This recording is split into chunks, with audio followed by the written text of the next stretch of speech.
Good morning. Welcome to Contemporary Issues class on a sunny Sunday. And welcome to our Zoomers too. Hi, Susan and Ann and Sue. Can you hear me okay, Susan? Yeah. Just okay, thank you. We're gonna have a good discussion today, kind of related to Memorial Day weekend, American military operation with George Armstrong Custer. So a bit relevant to this holiday weekend, but first want to welcome everybody here, our first time visitors, Bruce and Adrienne. Nice to have you all with us. Anybody else? So welcome. And Zoomers, please mute yourself in the lower left corner of your screen when you're not speaking so you can keep the noise down. And we are recording this for future playback. And any other announcements? We were just talking up here. Go ahead, you go first. No, I just want to remind everybody, June 9th, our Sunday school potluck. 2 weeks. 2 weeks today, so we will meet in the library and just bring a dish to share and we'll have silverware and plates and everything. Whatever you want, you know, a hot dish. That's a Midwest. Yeah, that's true. Well, it'll be right after class, so from 11:30 to about 1. Ron and I were just talking about Memorial Day weekend and asking if people still go to cemeteries and take flowers and visit. How many do that here? A few of us, not as many as in generations past, though. Does it seem like? Everybody goes? But not in the city. Is that kind of a custom of the past that's not really being passed on to future generations? So. Pretty much. What did you ask? Yes, We don't, because we don't live in the same state. don't live in the same state. Well, that's a good point. People move and so they're a long ways from family cemeteries. Yeah. I was asking if this is a custom that used to be for generations past. Every Memorial Day, go to the family cemetery and put flowers on. And like Vicky used to with her whole family, drive from Kansas City to Wichita to the family plot and put flowers on, but not so much anymore. We would have a family reunion at that time too, you know, and have a big picnic. That's a long drive. From Well, people are getting cremated and having their ashes scattered, True. which I, as growing up in the 50s, never heard of. Yeah, As we went to a cemetery. that's true. You know, I've told Steve this, I have vivid memories of my grandmother. She would cut her peonies when they first were starting to bud, you know, and put them in a can and put them in the back of her car. She put them in the refrigerator and then put them in the car the day of Memorial Day and then drive out to the cemetery with her little hoe and all that kind of stuff. And we'd get to the cemetery and she would warn all us kids, don't run in the cemetery. Don't talk loud in the cemetery. Don't walk on the graves. Walk on it. You know, I mean, it was like etiquette for Right. cemetery, Yeah. you know, and I remember as a kid thinking, they can't hear us, what's the problem here? It was just respect, you know. It's kind of sad to lose that respect and custom. My mom and her sister would plant petunias or geraniums between their mother and father's graves. And they would alternate years. So one year it was my mom's job and then the next year would have been her sister's job to plant those flowers Those flowers. right between the headstones. And they were flat headstones. They weren't the stick up. Yeah. Interesting. Okay. Any other memories or thanks? I was just learning from Eric that you shouldn't necessarily thank a living veteran for their service on Memorial Day because Memorial Day is for those who have passed. Can we thank you today? So different. No. You can thank me on Veterans Day. On Veterans Day, it's more appropriate. Okay. Veterans Day is for all who have served living and passed. Okay. Memorial Day is to remember those who have served and they've passed. So one of the guys here that runs operations, he said it annoys him when people say, thank you for your service, because his response sometimes is, I'm not dead yet. Thank me on Veterans Day, but not Memorial. Okay, yes, Wanda. As a kid, we decorated the graves of everyone. It was not Yeah. just for, Okay. I mean, they put flags out for veterans. But we called it decoration. Decoration. Yeah, Right, right. yes. Decoration. Right. So it was just a remembrance of all those who have passed. Exactly. My daughter still does that. Still does It's it? neat. She takes the grandsons now are 20, 21, but from day one, she would take them today out to the cemetery with an armload of flowers and distribute them wherever the boys wanted to distribute. Well, we'll just pick a site. And then they ran into, by chance, one time out here at Fort Logan, another kingery, which is, he was the same age as my husband. Which was really, every year that since then, they tried to find that grave, and sometimes they do. And your husband served. He was in the Navy in 45.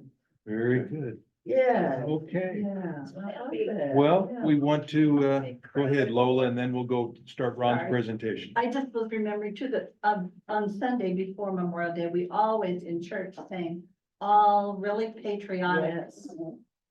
In.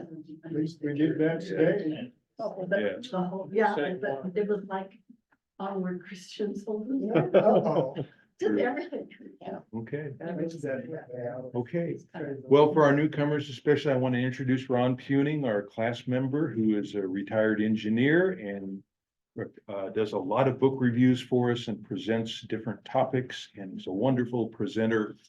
I love his big booming voice because we don't need a microphone in the room. But one of his favorites is history, Civil War and American history. And so we're glad that you want to present this today and the lessons that Custer should have learned but didn't too late. Okay, thank you, Ron. Okay. That first, it's a picture of a gravestone I took just yesterday. That's the Littleton Cemetery on Prince Street. And there's in the northeast corner of that, near Arapahoe Community College, is a circle of veteran graves with a flagpole in the center. And I think it would be meaningful for you to pull over, stop there, and walk around and read the headstones. This is one that particularly touched me. David Herlicka, he obviously got shot down or lost in an F-105 Thunder Chief fighter and missing in action over Laos, and body never recovered, but a memorial there. And to me, I like to stop and think, this person, he didn't know that morning when he got in that plane. He knew he was flying into the danger zone, but he had no idea, or certainly hoped that he would be coming back a few hours later. He didn't. And that's what's happened. That happened to a lot of veterans. They didn't know the hour that they would pay that ultimate price, but they did. And we need to remember. Okay, let's get into Custer. I think most people know the ending. Next slide, please. A few resources. Maybe the best book on the Battle of the Little Bighorn is, I think was put out about 2005, 2008. Terrible Glory by James Donovan. I'll pass. But I think this book and its writing style of bringing you into the battle, you can feel the emotions and the decisions and what's going on. So I'll pass that around. For those who want to do travel into Wyoming, Nebraska, Montana, and visit some of these battlefields, this is a good guide to get. And I'll pass that around. The number 2 and 3 books on Custer, probably Philbrick's book, okay, which precedes The Terrible Glory, Well, that's the one I've got. but it's a good one. And then one of the more recent ones that just come out in the last 2 years that puts a little different spin on one part of the battlefield. I don't think this is as good as the other two, but I'll pass that around as well. If you want to put the Battle of the Little Bighorn in a larger context, I would recommend this book, Centennial Campaign the Sioux War of 1876. But it looks at the politics, the battles, all the actions, of which the Battle of the Little Bighorn was only one. Another book, You didn't bring it down to like you said you yeah. were going The to. Battle of the Rosebud. Most people don't know about this battle. This battle was fought 8 days before the Little Bighorn, and I'll mention it again as I rattle on. How Okay, many folks here have been to the Little Bighorn place okay, in Montana? That's quite a few. okay. Okay, and then a couple of pictures. It's in southern Montana. Yeah, Okay. about an hour north of Sheridan on the interstate. And then finally, maybe the best pictorial directory of the battlefield. We'll pass that around too. And as far as having a booming voice, it was said about one president, I think it was Coolidge or Harding, said he could encompass great clouds of words that would occasionally grasp hold of an idea. So hopefully I can put some ideas. there. Because Coolidge is. He is. Okay, so let's see. Again, there's the references. There's the picture on the right upper corner of the stone markers at Last Stand. Next one. Again, some of the many good books you can buy. Stimulate books sales here. I should have been a bookstore salesman. It should be. Next one. In essence, battle is a clash, a continuation of the 100-year plus clash of cultures, where the white European invasion of North America began and swept all essentially of the indigenous people from the country, other to land down nations, to be killed by disease, war, displacement, assignment to reservation. So it was a clash of cultures. We could certainly have a whole course on that. In a nutshell, though, the red man's ideal, the indigenous people, was to make themselves part of nature, the Indian tribes. Little need to differentiate matter from the all-pervading spirit. They saw God, the Great Spirit, as being in nature and being in them and kind of being all-encompassing. They saw the Great Spirit and man and nature as one. And in that kind of culture, you tend to have more voluntary sharing. Sharing the land, sharing the habitat, the environment. Whereas if we jump into the white man's ideal, the thought in the white cultures is to more or less exploit and conquer nature. Put it to use. View that God made nature the servant of man. Interesting. And of course, that demands the acquisition of property, ownership, exclusive possession. You didn't find Sitting Bull saying, here's the Sitting Bull estate on this Black Hills Hill. The Indians did not believe in carving up plots of land. Now, their tribe took over a given area, but they didn't carve up areas into, this is Sitting Bull's, and this is Chief Running Bear's land, and that kind of stuff. We feel compelled in the white culture to organize, regiment, and control members to a high degree and use force if necessary. And of course, material wealth, technology, science, and these things come naturally in the white culture. The state of Minnesota just switched their state flag to a new design, a much simpler design, but it had in the upper right-hand corner a picture of a white man at a plow there and then an Indian on a horse in the background. And some felt that that was a not very good perception of the indigenous people, how they had been really pushed out of Minnesota. And so Minnesota has come up with a new flag. It's sort of giving more respect to the indigenous people. Next slide. You want to know for trivia about Minnesota? It's a combination of two Lakota words, Oh, Ani Sota, okay. lots of water. Okay. Oh, wow. That's your trivia for a bit. Ah, okay. Steve has some Indian blood. Do you mind if we recognize that, Steve? What is your tribe? Illinois. Illinois. From But I'm Illinois. also an adopted Lakota.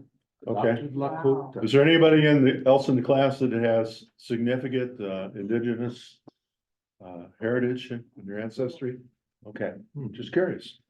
Okay, so again, the red man culture was stable in population and material power. You didn't see massive population increases in the indigenous people. Whereas the white man, expansionist culture in both numbers and power, and therefore very aggressive. And of course, the arrival of the white society on the American shores put these two cultures in direct conflict. And of course, the organized, the powerful, and the more numerous culture won. And again, that's a lesson in itself. Next slide. Free Spirit Society. Here's a nice episode of the original Star Trek, Going to Eden. Remember that episode? Did anybody see that one? On the right there is one of the largest California hippie communes that's still in existence up in central Northern California. And of course, Free Spirit, Woodstock, that sort of thing. So in a way, that Free Spirit culture still survives here and there. Next. So now we move through history. There's an innumerable books, and I've read some of them that, and looking at how the Indian and the red culture was consistently cheated, attacked, and in warlike methods, literally pushed off of the North American continent, very consistently. By the time we get out here to Wyoming, Montana, the Sioux and the Cheyenne in particular, in the Montana region, were getting encroached upon. They have been told the Black Hills was theirs, but within a few years later, there were over 15,000 squatter miners in the Black Hills in their territory. So there's no doubt that the treaties were getting swept away about as fast as they could assign them. Hey, Ron, Yes, who told them that it was their land? some of the treaties American government. said, here, you get this land. Although there's also some politics in terms of whether the Black Hills they told them it was their land to hunt or their land to reside upon. There's some conflict there. At one treaty, they told them, you got to stay on your reservations, but you can go hunting in all these other areas that are really yours. But So we can talk more. did the white man come from, European or? Back east. Britain? Yeah. Oh, yeah. Okay, The big westward movement. so who told them, the government, they had some form of, okay, all right. Yeah. I'm pretty stupid when it comes to Oh, this. there were more treaties broken than you could count on. All across through history. In fact, the Supreme Court, the Supreme Court ruled in about 1830-ish that the Cherokees had a right to their land in Georgia and Alabama. And Andrew Jackson just said, forget the Supreme Court, throw them out. My understanding is the same thing has happened in the Black Hills, that it has been adjudicated in many, many courts that the Black Hills belongs to the Sioux, and they have won in court over and over and over again, but it's never been enforced. Yeah. Okay, Okay. all right. So the American military was assigned to go get the Indians in 1876 and get them back on the reservations. They were going out in the summer, living in the wild plains, including the Little Bighorn Valley area. And the Army was told to take them take them and put them back by military force if needed. There's a map, if you've got a handout, I think there's an A in the upper right-hand corner of your handout. But you can see the string of forts all over the Wyoming, Dakota, Montana territories. And the Battle of the Little Bighorn was part of a triple pincer movement to go get the Indians, find them and forcibly move them and get them back on their reservations. Next slide. The three generals who led these three columns were Gibbon, Terry, and Custer. Gibbon came over from a fort in Montana, followed the Yellowstone River downstream, joined forces with Terry and Custer. At any rate, it was a pincer movement. Crook was coming up from the south. Custer was going to come from which he did, come from the east. And Terry and Gibbon were to come from the north and find the Indians and get them in a pincer movement and capture them. That means surround them and Yeah, put them into one spot.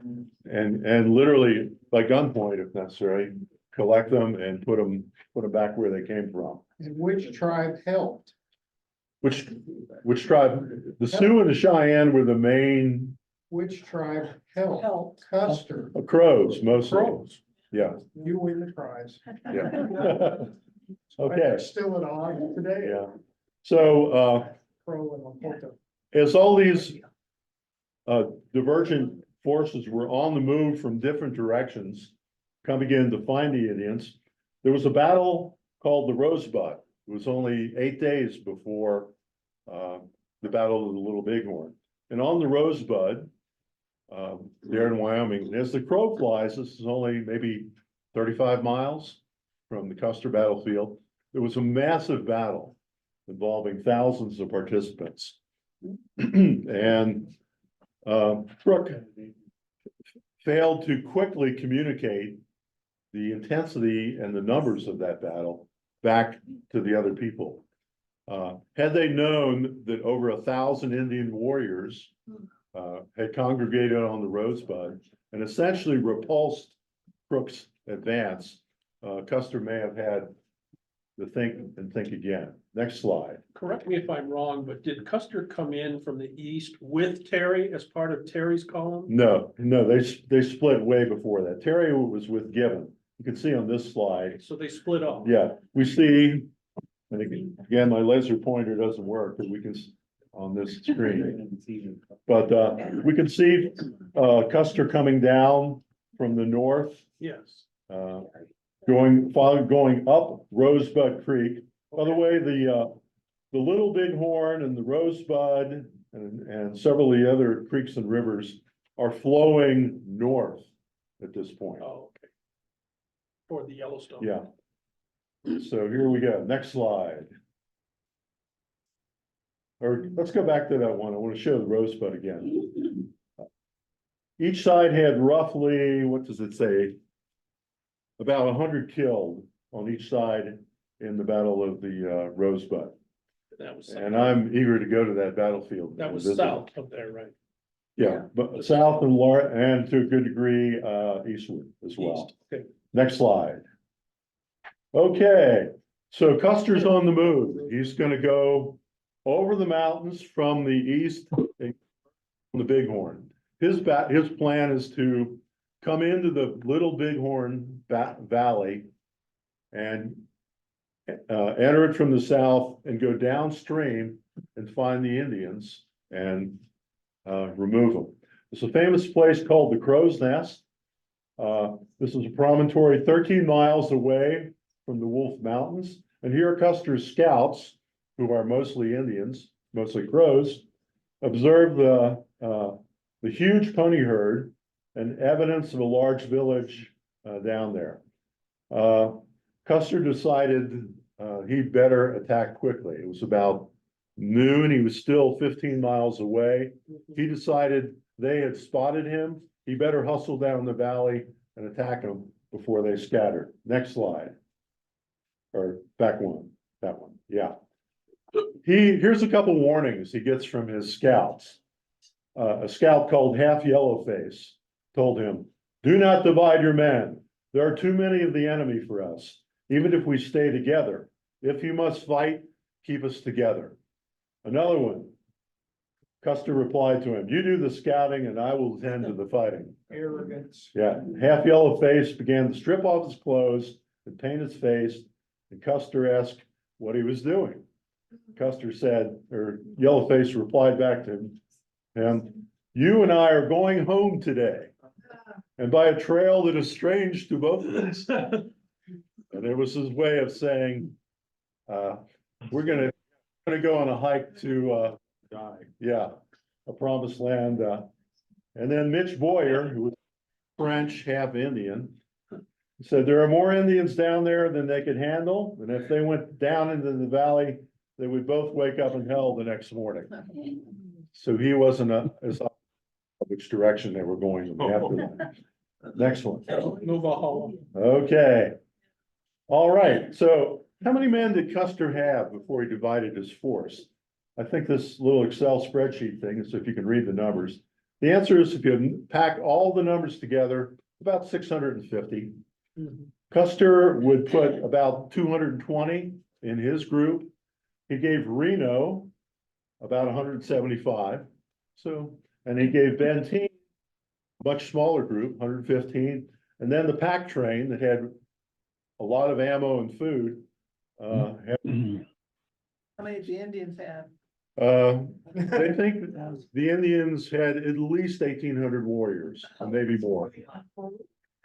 At least 1,800. Okay. There's the, Last words. Where did all those Indians come from? I've heard a few expletives added to that. Yeah, so there was the crow's nest where they spotted them and they hustled with, he split his force into three. Next one.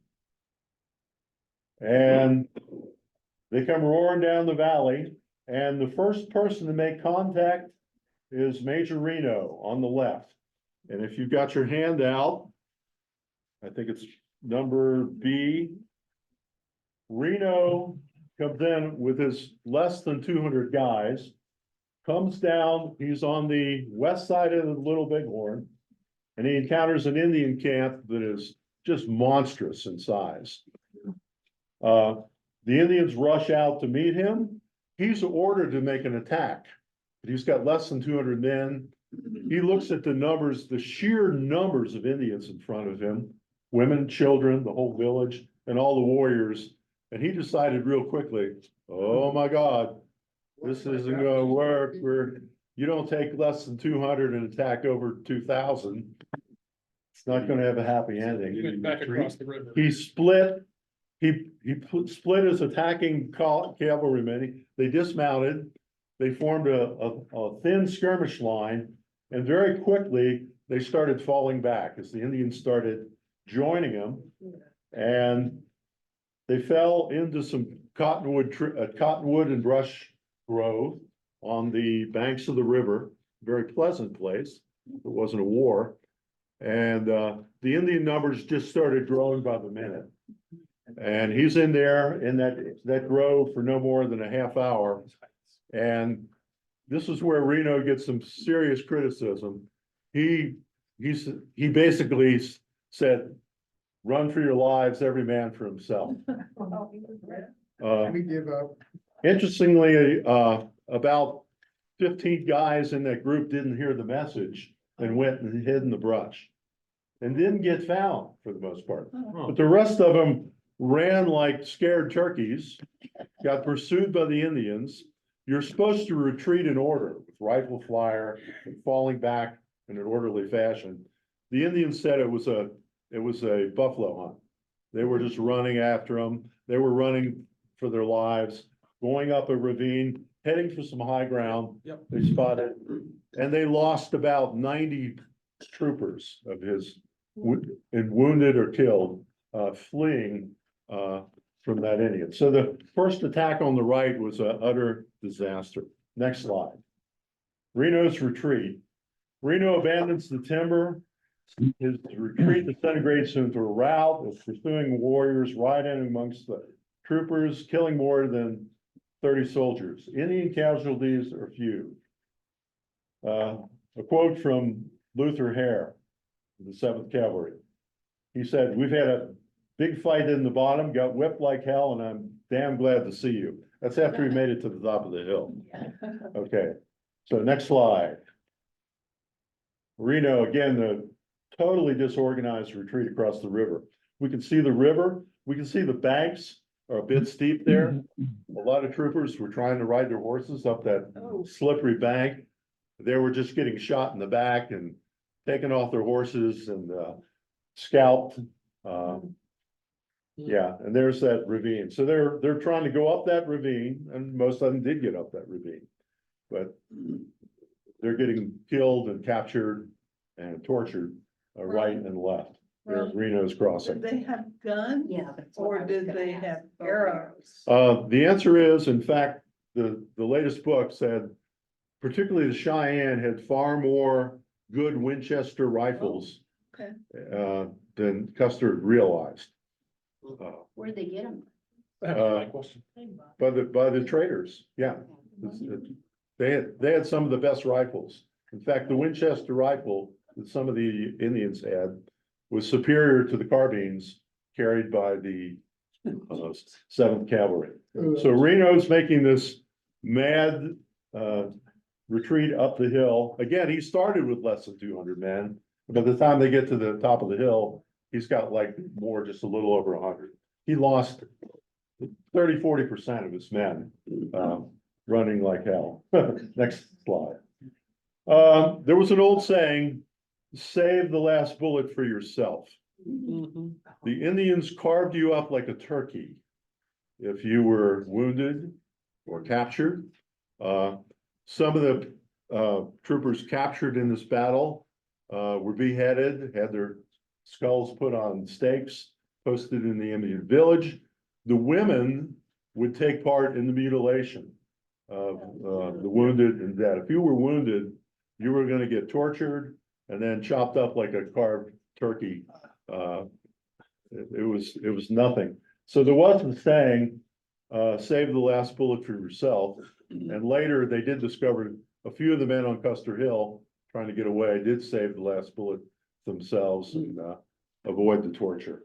It said Uh, that they did that because afterlife. Yeah. It was believed that mutilating the corpse would handicap the victim in the afterworld. Women actively participated in the mutilations. The dead man is Sergeant Fred Willems, 7th Cavalry. He was killed in Kansas in June of that year. Next one. So they believed if they mutilated the body, that would prevent them from having a good afterlife? Is that what Yeah. you're saying? Or even becoming an opponent. They thought that the afterlife might involve some conflict. And if you were totally mutilated, you wouldn't put up much of a fight. That was the concept of scalping. Yeah. Really? Scalping was for that reason. Okay. Okay, so meanwhile, French. Reno has been thoroughly like a rubber ball bounced off that massive column of Indians, run up the hill. He organizes a small defensive position on the hill. And meanwhile, Custer has swung out on the slopes and gone to the north. Custer had 220 men with him roughly.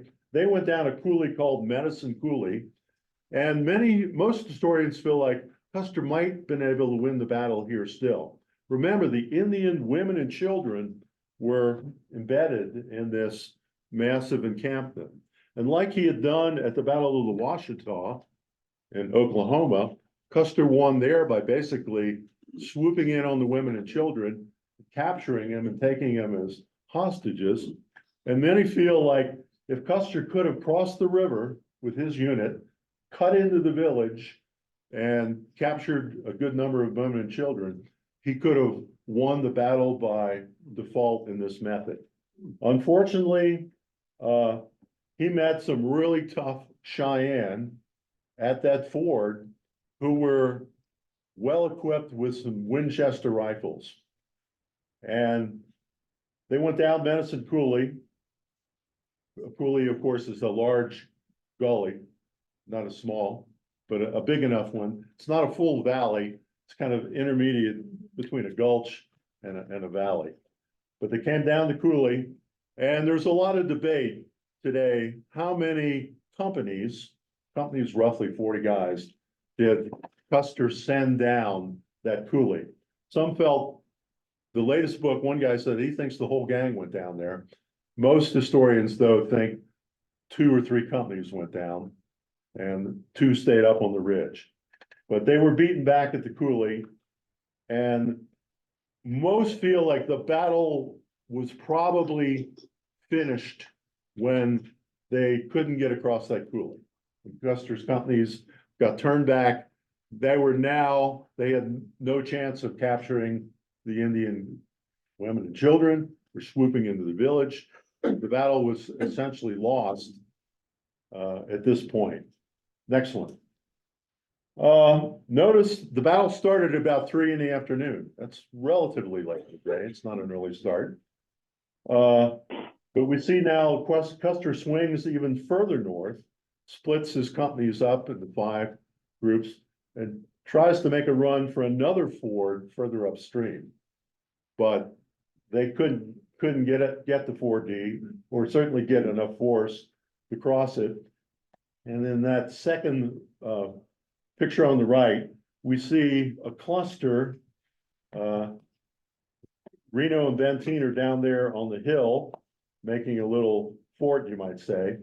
And Custer, meanwhile, turns back, and now the Indians are swarming on him like bees. He's getting surrounded. They're coming from all directions. The situation goes from, we're going to maybe win this battle, to we'll be fortunate to get out of this with our lives, which Custer's contingent did not. Next one. Meanwhile, Benteen's back there with his smaller group. He arrives, he gets a message from Giovanni Martini, the last guy to leave Custer's contingent, who's a trumpeter, and he delivers a message. And Benteen hesitates. Benteen encounters Reno's depleted command and decides he better stay with Reno and not go to Custer's rescue. They went up to a place called Weir Point, and they looked at Weir Point, and the situation looked too desperate. And they decided, no, we're not going to go try to rescue Custer. We better save our own hides and form a defensive position. The relief stopped at a point known Weir Point, and they moved backward to join Reno's shattered group. Next slide. Okay, again, there's the Weir Point turnaround. Next one. The message that the trumpeter had brought back from Custer said, and he gave it, Custer's team gave this message to the trumpeter, both verbally and in written message. And it said, come on, big village, be quick, bring packs. P.S. bring packs. He meant ammunition packs. Mhm. They were running short on ammo. But it was to no avail. Benteen and Reno decided they didn't have the oomph, the kick to get to him. And so he was running out of ammo. He was hopelessly surrounded. Next slide.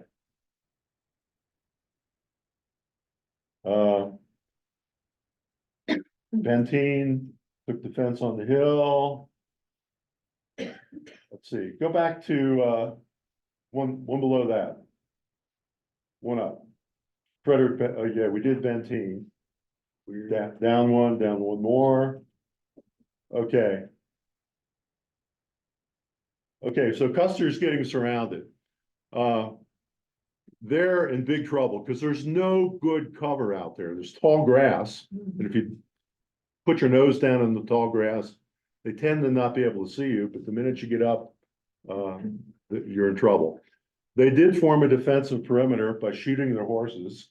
and congregating around, but it was woefully inadequate. And the sheer amount of rifle fire coming from the Indians, as well as bow and arrows. But studies have shown in combat in the Civil War and the Indian Wars, mathematically, if you've got 10 people shooting at you, and there's like 2 of you shooting back, they're going to take more of you out faster than you are of them. The only exception is if you can get some exceptional cover and they are completely exposed. But if you roughly have the same defensive barrier, grass, trees in front of you as your opponent, the numerically superior force, particularly if they have 5, 10 times what mathematically, they've done modeling, so your goose is cooked. Bluntly. So the force broke. Some men in Custer's last group tried to run down a ravine with their pistols. They said, we're surrounded. Let's all make a rush. A bunch of them made it down that ravine, but not very far. And in a matter of 20 minutes or so, they were all gone. Didn't take too long. Again, there's the picture of the last stand at Custer Hill. Next one. End of Custer. The dead horses provided meager protection. When the men yelled and screamed as the casualties began to mount, there was simply not enough firepower to keep the Indians at a distance. Custer took a shot in his right breast that knocked him back, dropped his rifle, drew his pistols. A bullet then smashed into his right temple, and he was killed instantly. His brother Tom was also killed.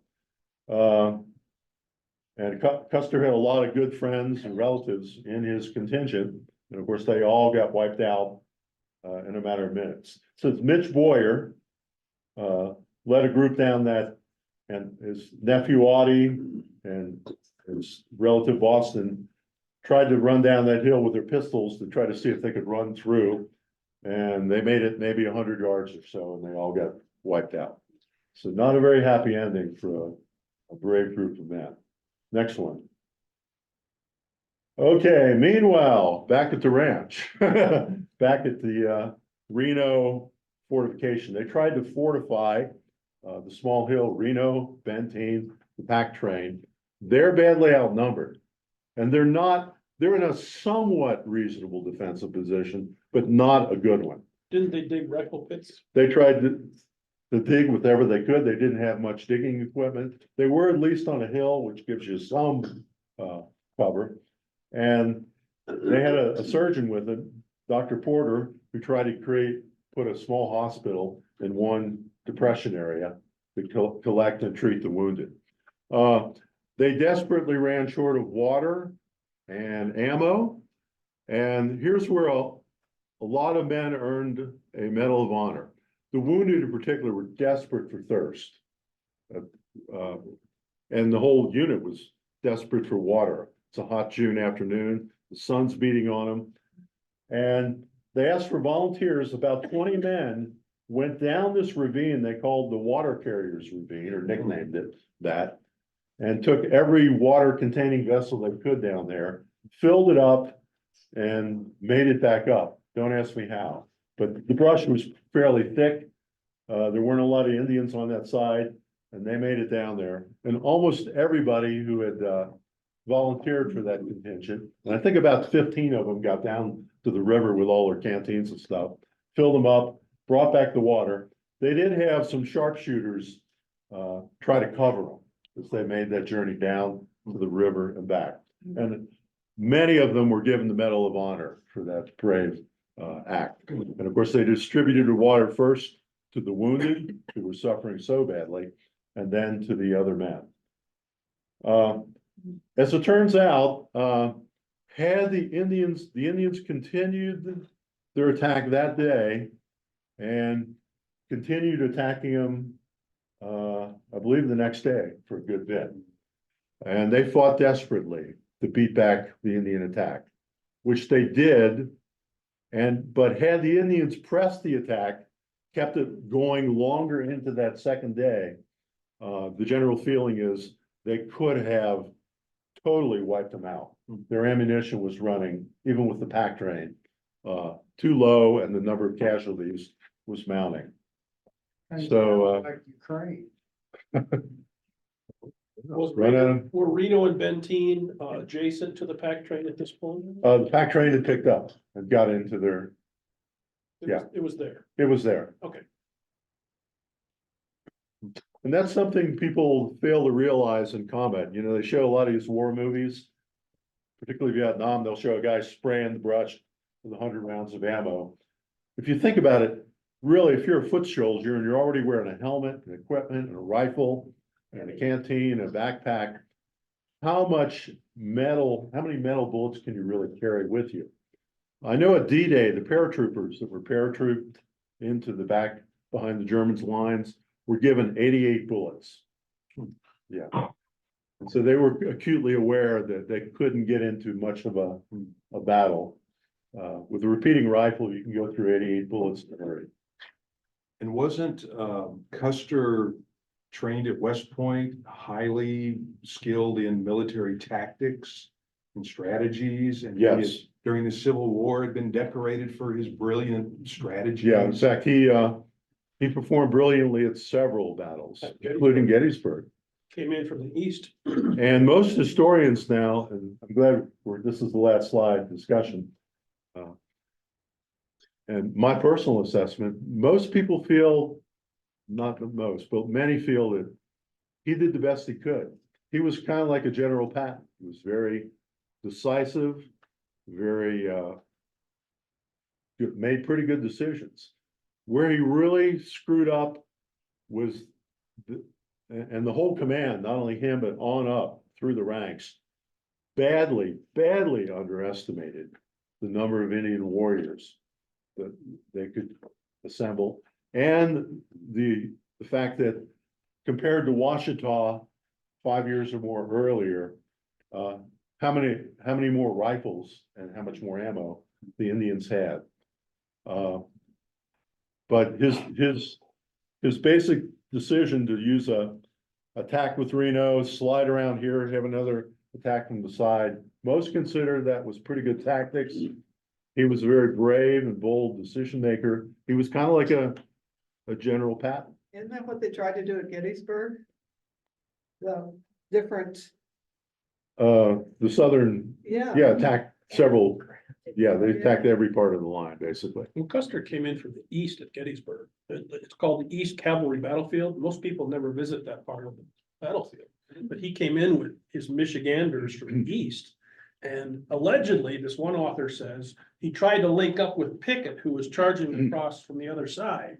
And if Stewart had been able to, connect with Pickett, it would have been a different story on that third day. But Custer cut off Stewart, who was the cavalry general. Well, Reno was drunk. The answer is, he was drinking there when he made that attack, yeah. That kind of, Do something to numb the pain. And he's, yeah. And He but- wasn't and- killed though, right? Was Reno killed? no, Reno was not killed. So- Reno, they said, kind of cowered in a hole up there on the top of the hill. And they give high marks here to Benteen. They said Benteen took command, very bravely went around the perimeter, checking where are we weak, who's running low on ammo. At one point, the Indians got pretty close. He said, we need a slight countercharge down this gully to push them back, get their range back further. Benteen's credited pretty well. So in then they the retreated years- though, right? The Indians left, Oh, the Indians left. yeah, and then a day or two later, the other columns made it there and discovered Everyone was gone. that, well, half of them. No, I Basically, meant the Indians were gone. the Indians left, yeah. And in the years afterwards, there were big trials in Washington DC, right? Of Benteen and the other leaders about who was to blame. And it was big news and the whole country followed it.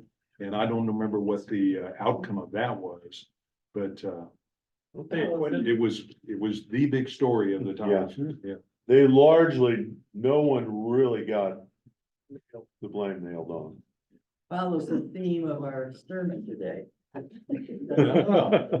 Watch the Uh, log in your own eye and not the speck in the other guy's eye. Jim? It's my understanding, and maybe, I'm not a great scholar on this or anything like that, but what I have read is that the Battle of Little Bighorn, the loss of the Seventh Cavalry League, was responsible for a change in the policy of the country, of the Congress, that they were willing now, in order that they have been supporting the military effort in the developing West, but that this gave them pause and support to really go in and wipe out the indigenous people. They chased Sitting Bull all over northern part of it and up into Canada and everything. He finally was finally surrendered, and then they went into Arizona and over the Apaches and the Cherokee. And that they really, the devotion was to wipe them out. Yeah. There was no question about it. If they didn't get on the reservation, they were gonna kill Yeah, and the Nez Perce, annihilate. up in Oregon and They Washington went were to Canada. fled up into Canada. And that's another story. Also, them. The loss of the Seventh Cavalry really accomplished a great deal as far as just wiping off the Indians off the face of the earth. also the US Congress had deliberately cut the size of the US Army down to the barest bones possible. The reason? The southern states did not want federal troops in the South to enforce the 14th and 15th Amendment. Reconstruction. And so the southern vote kept the army from filling out to the ranks and that were needed, because they didn't want northern soldiers sent to the South to protect them from the Ku Klux Klan and the lynchings and all that going on. Yeah.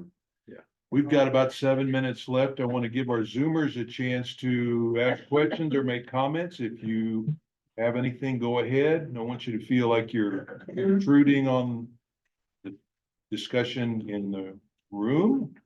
Nothing? Okay. Didn't Miles then begin his quest of an 18-year quest to capture Geronimo?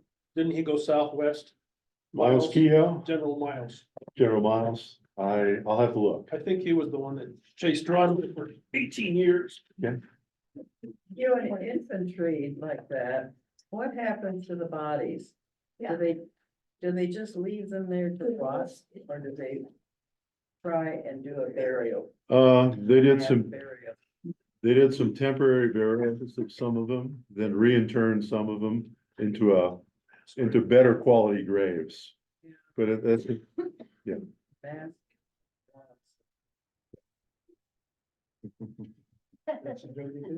And how about the poor horses too, Ann? I always think of the poor innocent horses that were killed. It's sad. It is. Well, my recollection, it's been a long time since I visited the battlefield, memorial and everything, but it was my understanding, that at the time that the memorial was established a long time ago, that there was a celebration or a recognition, only the soldiers, and that the Indians were given absolutely no recognition whatsoever, that the Native Americans were treated as if they were just nothing. And that since that time, there has been a reconciliation, and that the Native Americans now have a strong presence at the Custer battlefield as being this was a battle of like you said, of cultures, and that the Indians were not the savages, the evil people that they were necessarily cut out to be at the time the memorial was established. they consistently had the disadvantage, the Indians that is, of they were with their women and children. When these battles were fought, Wachita, to some degree Rosebud, less, a Little Bighorn, but they had to protect their women and children. Whereas the Seventh Cavalry did not have their family along. So Custer had more military freedom than the Indians did. Yeah, but then the women were involved in. The mutilation and, yeah, probably You out of didn't necessity. mention that he was, when they found Custer, they put, the Indian women had put a sewing awl through his. So that would help him hear better in the afterlife. No, that's No, that's the nice reason. people. I That's heard that's the that. reason, yeah, I read Yeah. the same thing. there was also an arrow in his manhood. Yeah. Yeah. Wow. Movies about this, Ron, did you have any favorites? Like my favorite was Little Big Man with Dustin Hoffman. That told it from the Indian point of view and kind of portrayed Custer as a goof, a I silly, didn't see that. yeah, but it was, yeah, it was I a wish I had. very good You movie. can get it on demand. Yeah. It's an old movie, Infinity. so it's- Yeah, Xfinity has it. But there were other movies too. I think Errol Flynn did one. Yes. They died with their boots on. Died with their boots on. Was that the Yes. Errol Flynn one? Yes. Very inaccurate, as I recall, that movie. And documentaries, if you want to call up a documentary. But it did bring up the fact that his wife had a premonition before he left Fort Lincoln. You know, don't go. Oh. He says, oh, you've always had that. And He even just the missed it. Crow, You always said that, felt that way before a big battle. Crow Scouts told him not to do it. I have a question for you. Is it true that Sioux is a pejorative term for It is. Lakota? Okay. It was invented by the French. Is where that word came from. Makes sense. So we should say Lakota, not Sioux. Well, there are 7 council fires of the Sioux Nation. Dakota, Nakota, Lakota, Miniconjou, Shishangu, Yahontawan, and Tetawan. Say that really fast. Took me a while to learn that. For those of you that have Alexa on your home systems, there's a song that was cut around 1962. Just ask for the song, Please, Mr. Custer. I don't know, did anybody ever hear that song?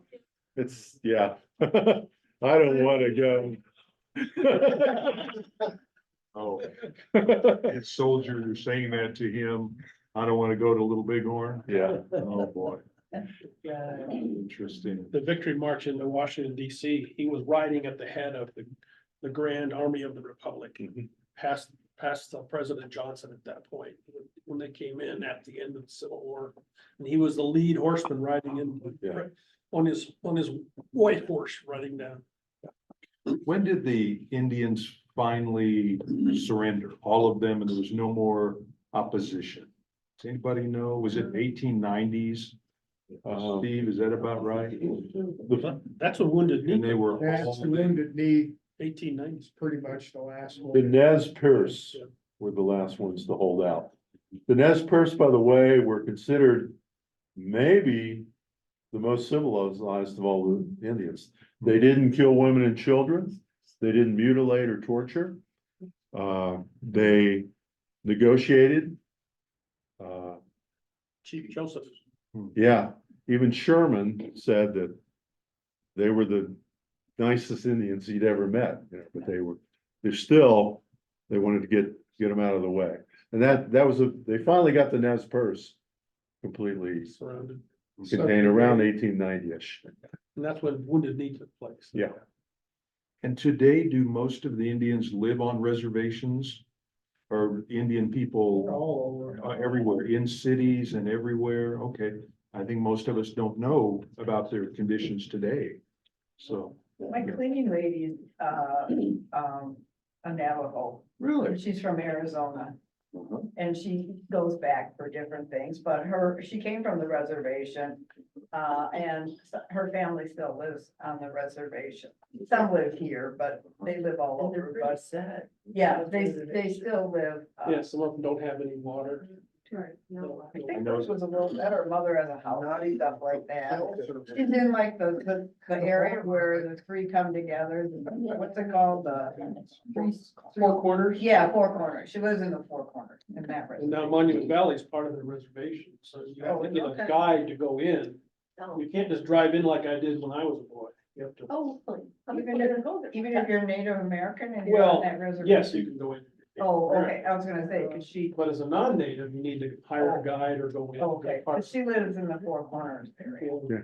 But you know, if you look back in the US history, if we hadn't had help from the Indians early on, say 1600 or so, Mhm. this country may not have That's even true. Oh. existed. Working, planted corn and everything. You know, they, Put fish in the hole. They would have died there. The corn came up from Central America. Yeah, I mean, I can trace my lineage back to Pocahontas and. Oh, her that's family. right. Oh, pretty cool. Yeah, that's That is- very cool, but she ended up dying in, England. England, but, you know, looking back on her history and her family and whatnot, they were significant in the help for the early Lewis and settlers. Clark got a lot of Yeah. help from Indians on their journeys. Yep. The Mandan. We need to wrap up pretty soon, but go ahead. Just as a point of interest, the community or the village of Fort Smith still exists. It's one of the finest jumping off points for, fishing on the Bighorn River. And the Bighorn River, down to its confluence with the Little Bighorn, is one of the greatest fishing stretches of water in that part of here. I mean, they have wonderful fish every day. And, I caught 76 fish up there. Wow. Whoa.